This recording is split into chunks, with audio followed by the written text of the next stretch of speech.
Felly, Catrin, llongyfarchiadau ar ennill Gwobr, siwt deimlad yw e?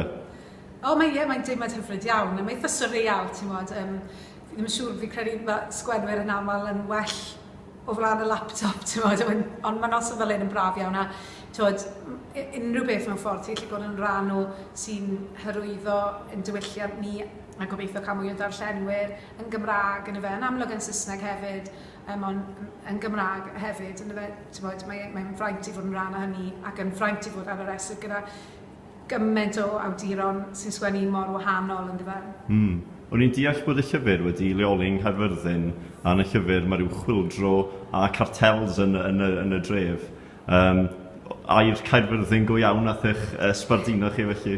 Wel, bues i'n byw yng Nghaerfyrddin am 10 ac mae'n rhaid fi ddweud, o'n i yn benderfynol o osod y nofel mewn tre fel Caerfyrddin, lle fi'n credu mae yna gymaint o densiynau diddorol. Mae gen ti Gymraeg a Saesneg, dosbarthiadau gwahanol yn ymwneud, lot fawr o broblemau hefyd, a mae trefi cyfateb yn y gogledd ac yn y de fi'n credu hefyd. So, eisiau herio falle a eisiau dangos tre Gymraeg yng nghanol bwrlwm rhyngwladol, a fi'n credu mae'r nofel wedi osod yn y dyfodol agos yn 2057. Mae Brynach Yang sy'n dod o Lamboedi yn cael ei Enillydd, ond fi'n credu bod lot fawr o'r heriau mae ein ymrafel â nhw yn bethau am o'n ni sy'n rhan o'n byd ni, lle bod pethau chydig bach yn dywyllach nawr nag i ni eisiau credu. Wel, sydd yn arwen yn dda ti'n cwestiwn nesaf, mae'n ffordd rhyw fath o dystopia sydd yw'r byd yma yn eich llyfr chi.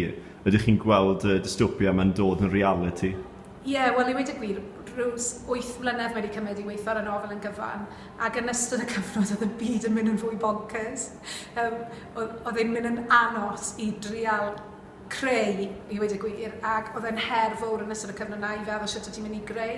A gosod e'n y dyfodol o leia, oedd ti chydig bach o agendor rhwng dryswch mawr yng Nghymru a dros y byd, a felly dychymyg di, achos mewn ffordd oedd reality yn rhy surreal. Dyna ti'n sgwennu reality yma mewn nofel, bys y pobl nawr, fi'n credu bys y pobl falle yn meddwl bod ti'n ffiantus a dros ben llestri. Felly fi'n cymryd chi yn pryderu tipyn am trywydd i ni'n dilyn ar hyn o bryd yn yr 11 ar 20. Fi'n credu mae gen i gwestiynau mawr i ofyn. Hynny yw 70 mlynedd o'r gwasanaeth iechyd yn cael ei dartlu lenni. Mae ni wir ofyn sut ni'n cadw hwnna, sut mae hwnna'n edrych gyda'n poblogaeth ni'n mynd yn hun. Ti lot fawr o gwestiynau dyrus iawn, a os ni ddim yn gofyn nhw, sneb arall yn mynd i ofyn nhw, a lot fawr o gwestiynau eraill ynglyn â pwy sy'n bu ar Gymraeg, a hefyd hunaniaeth Cymru fel gwlad, chymod sut i ni ydyn ni eisiau'n rhyddid a'i peidio, a sut i ni'n ymrafel am y rhyddid na os i ni yn mynd i wneud ymdrech i gael rhagor o rymoedd a phwerau, sut i ni'n wneud hynny. A o'n i wedi bod i Nicaragua a wedi gweld lot yn America ganol a chlywed ynglyn â Chiapas yn Mexico, lle oedd Zapatistas yn gweithredu, ac o'n i yn cael yn herio i ofyn a fydd na rhyw fath o chwildro yng Nghymru. A wi'n heddychwraig, ond fi moyn chwildro. Greu, llongyfarchiadau a diolch yn fawr iawn. Diolch yn galon.